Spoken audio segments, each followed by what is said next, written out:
Aspek apa saja yang menurut Anda perlu diwaspadai terkait dengan faktor eksternal ataupun domestik mungkin yang paling vital akan mempengaruhi perekonomian Indonesia ke depan? Apalagi kita tahu kalau dari eksternal ini perekonomian China juga masih melemah dan akan ada pemilu Amerika Serikat November nanti.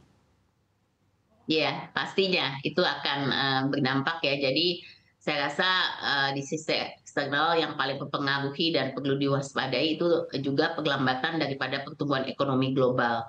Ini jelas mempengaruhi volume dan persaingan untuk mendapatkan juga inbound FDI ya, dan meningkatkan kinerja ekspor kita. Juga dinamika geopolitik, ya betul tadi ada banyak sekali juga kondisi di China maupun politik Amerika yang juga akan melalui pemilu.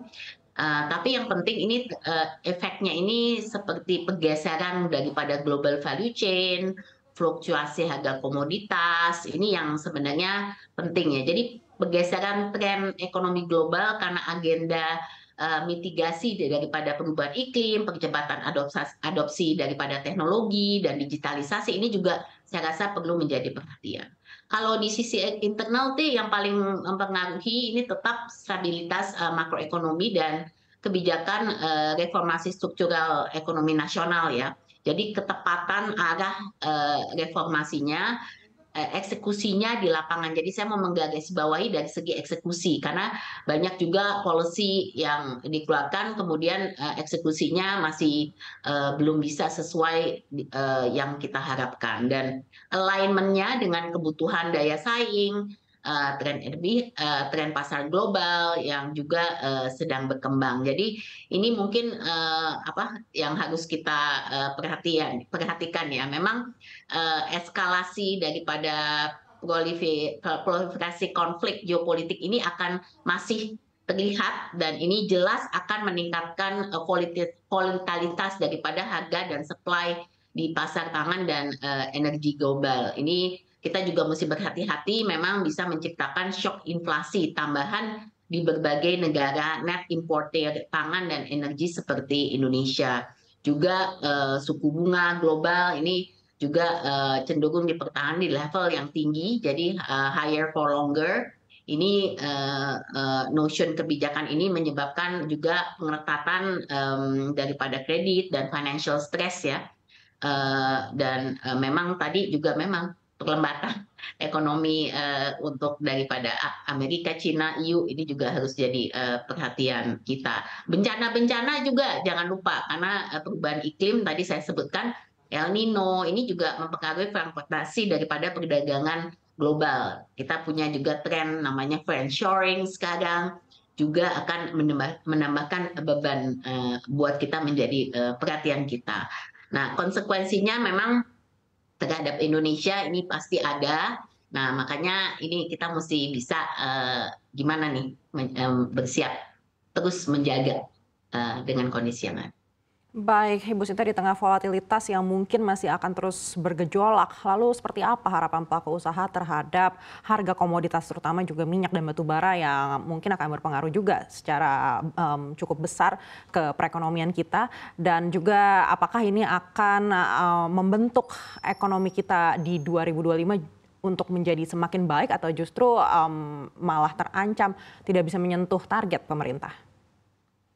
Kalau kami lihat sih pertumbuhan ekonomi global di 2025 diproyeksikan mungkin bisa sedikit lebih baik ya. Dan ini juga kan IMF pertumbuhan global itu ada kenaikan dari 3,2 ke 3,3, World Bank juga ada kenaikan, OECD juga. Nah, secara keseluruhan faktor daripada resiko geopolitik terhadap proyeksi pertumbuhan ekonomi ini masih relatif sama ya. Saya rasa ini nggak banyak berubah. Seperti juga beberapa proyeksi harga komoditas yang dapat berfluktuasi tergantung juga kondisi konflik geopolitiknya ya. Jadi harga minyak mentah misalnya diperkirakan akan terus berada di kisaran 75 sampai 85 per barel atau lebih tinggi. Kemudian juga harga gas dan batu bara cenderung lebih stabil di 2025, namun tren pergerakan harga gas itu cenderung terapresiasi. Jadi mengalami sedikit kenaikan di 2025. juga berdasarkan proyeksi World Bank itu harga komoditas lainnya di pasar global secara umum akan terdepresiasi sekitar 3,5% di tahun 2025. Hanya harga migas saja yang berpotensi lebih tinggi dari proyeksi di atas bila terjadi eskalasi kembali konflik di Timur Tengah dan perluasan embargo perdagangan migas atas Iran dan Rusia. Nah, proyeksi pergerakan harga komoditas tersebut cenderung memang tidak menguntungkan bagi Indonesia sebagai eksportir komoditas dan net importer migas dan pangan. Nah, ini saya rasa akan mempersulit bagi kita untuk bisa menjamin adanya surplus perdagangan di 2025. Baik, Ibu Sinta, kalau kita mendengar yang disampaikan oleh pemerintahan Pak Prabowo Subianto, target pertumbuhan ekonomi ini mencapai 7 hingga 8% begitu. Anda melihat target ini seperti apa dan apakah fondasi yang diberikan oleh Presiden Jokowi saat ini sudah cukup atau sudah siap untuk bisa menuju ke angka tersebut?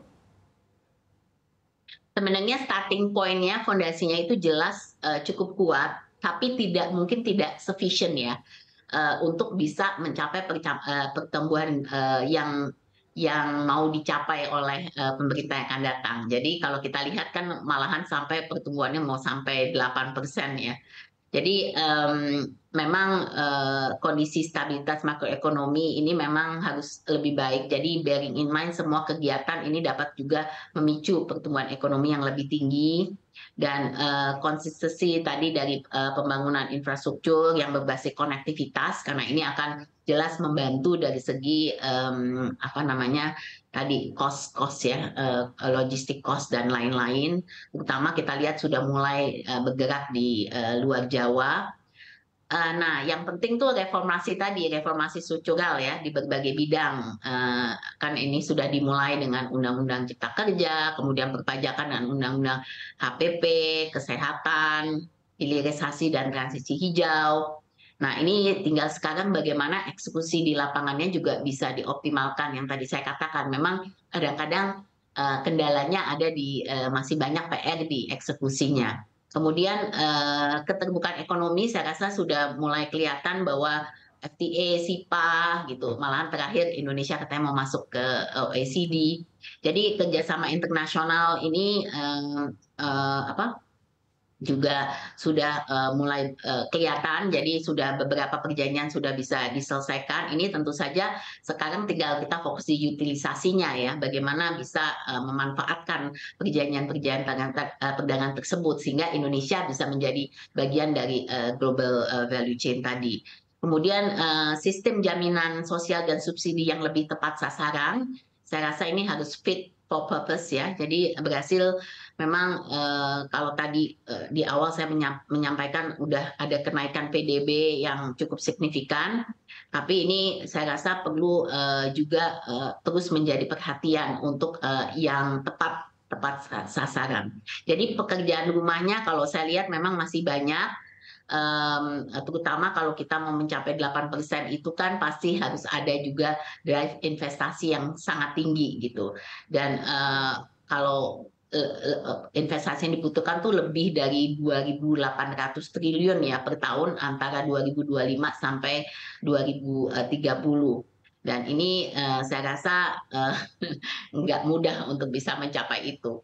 Dan penyerapan tenaga kerja juga 1 triliun investasi ini kan sudah bergerak sekarang dari penyerapan yang jauh lebih tinggi sebelumnya di 4.000-an, sekarang 10 tahun terakhir sudah turun seperempatnya sampai 1.000-an ya. Jadi ini juga harus penciptaan lapangan pekerjaan ini menjadi satu benar-benar perhatian untuk Indonesia.